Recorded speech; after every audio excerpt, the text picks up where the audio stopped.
Hello from Bugeye Guys. Check this out. Car AN5L501, the very first production Bugeye Sprite.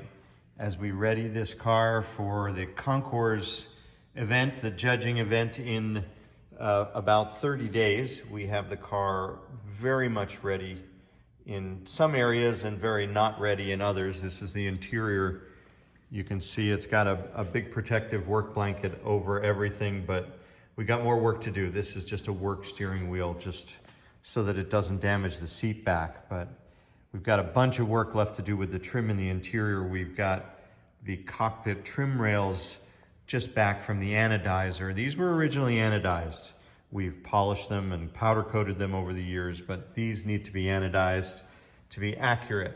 And if you're unfamiliar or you're just sort of new to our site, this is a massive undertaking. This is a car that was sitting idle from 1973 or thereabouts in California. It was then purchased in 2012 and brought to Australia, and then restored in Australia as a driving #1 car.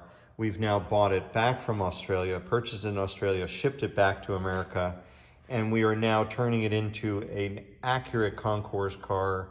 It'll still be drivable and usable, but it will have all the stuff that it would have had on day one when it was first manufactured in March of 1958. And now the game that we're playing and the work that we're doing is all about getting it exactly correct.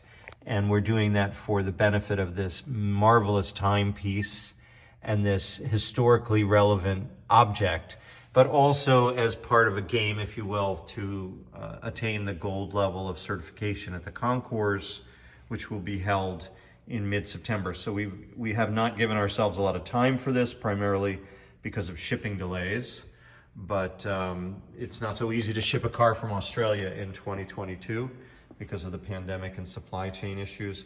But here we are, we're making it. We've got the entire front half of the car done, and I just want to give you in this short video a quick little rundown of some of the stuff that we've been up to since you may have visited the car last.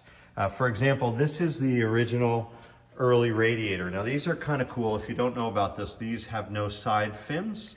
So right in this area here, in the center of your screen, there would be a shroud on almost all the later radiators, and you don't see that on this one.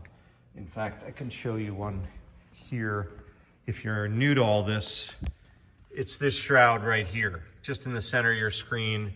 That's a generic later Bugeye radiator, and this is the early one.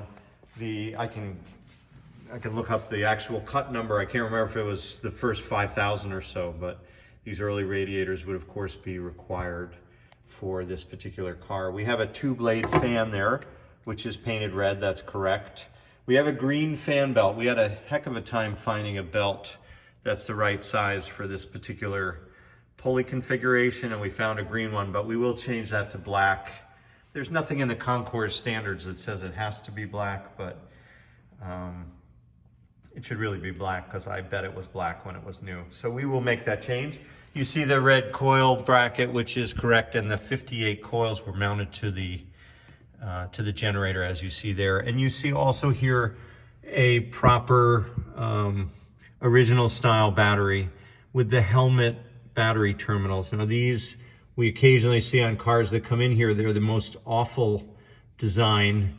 They are loose all the time. There's not much to them. There's a center screw that holds them, but it's lead, and it's such soft metal that you can't get a good connection very often. So those we remove all the time, but they need to be here for this setup. And there's the correct battery hold down as well. One thing I noticed here, which I hadn't seen earlier, but this is the correct copper heater pipe returning into the correct water hose with the correct band clamp. And you see it's leaking already. So this is after test running it. We have to make sure it doesn't leak because we get points off at the concours. Not to mention that it's not pretty and we want to get it right, and we don't want antifreeze on everything. So we'll fix that as well. I have previously called out how beautifully Terry wired up the brake light switch. I love seeing that. Just everything is so simple and so precise. And that's what I think is really also very special about this adventure for us, is it has forced our team of people to kind of get back to the basics and do everything right. And when you look at the way this was done originally and how beautifully clean this engine bay is, it's almost humbling to see how so many of us have screwed it up over the years. The original design works. It's very tidy, very clean, very economical. Everything has a place to go. It goes there beautifully.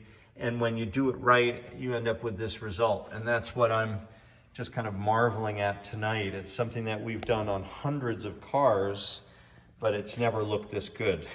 And so it's very rewarding for us to have another opportunity to kind of come back to the basics and see how the factory did it so that it looks this good and is this precise, everything's where it needs to be. And that, in a sense, gives us another opportunity to figure out where to innovate, how to improve things, how to make them better. Of course, the Arrow hose clamps tend to give you a much better seal, but these original style hose clamps do work. There's a heater hose, of course, and the proper coloring. It's just really very special to see all that. And these little unions of all the wiring, and it's all done right. The way the harness goes up to the nose is also in the proper connections. And so we have a very beautiful engine bay on the quest for gold. A few more things to fix and get right, but now we're definitely in the home stretch. One other thing that I was just marveling at is this fuel pump connection is just gorgeous. It's so simple and direct. Now, we take out these mechanical fuel pumps all the time, but when you have a mechanical fuel pump and you have the correct fuel manifold line that comes up to the carburetors. Another interesting trivia piece is that you see there are no hose clamps on here. So you just have a rubber hose connecting the carburetor to its manifold with no clamps. And actually that's the way it was done at the factory. They didn't add the clamps till later, perhaps after a few of the cars caught fire.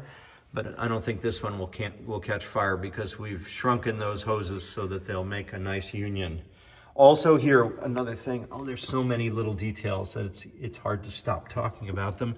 This one has if you look, that little circular cutout was unique to the very early cars. Just in the center, right in the center of your screen is a hole, that's a circle. And then there's a slot there where the exhaust pipe, which is black as it's supposed to be, that's how it came. And the exhaust runs through that cutout. And the early downpipe had the right curve to fit all that. And we were lucky to have one of those in the building so that we could make it right. And that's exactly what you would see in March of 1958 if you were looking at the exhaust on a Bugeye. And notice also the green manifold. It looks almost unusual, like a sea creature of sorts. You know, the green is just not what we're used to seeing. They're all rust colored because they burned off their paint. But on day one, that's what you had on an engine on a Bugeye. It was all painted as a unit and pretty much everything was green on the engine itself. So lots of great stuff here on AN5L 501 here, the very first production Bugeye Sprite. Getting ready for the Poconos Concours. And thank you for watching from Bugeye Guys.